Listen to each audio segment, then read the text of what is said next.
দীপাবলির পরে মা লক্ষ্মী ভাবলেন একটু আমার ভক্তদের পরীক্ষা নেওয়া যাক।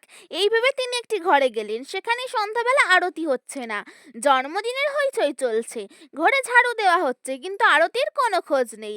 মা লক্ষ্মী সেখান থেকে বেরিয়ে গেলেন, আরেকটি ঘরে গেলেন। সেখানে গিয়ে দেখলেন থালা বাসন এঁটো হয়ে পড়ে আছে, আর ঘরের বউরা সন্ধ্যাবেলা ঘুমাচ্ছে। মা লক্ষ্মী বললেন, এই অলস ঘরে আমার বাস নেই। এই বলে মা সেখান থেকে চলে গেলেন। তারপর মা গেলেন একটি গরিব কুঁড়ে ঘরের সামনে। দেখলেন ঘরের উঠানে তুলসী গাছের সামনে একটি প্রদীপ জ্বালানো আছে। মা ঘরের ভিতরে ঢুকে দেখলেন ঘরের প্রত্যেকটি সদস্য একসঙ্গে পুজোর আরতি করছে। এটা দেখে মা লক্ষ্মী খুব খুশি হলো। মা সেই গরিব কুঁড়ে ঘরটিকে রাজপ্রাসাদে বদলে দিলেন।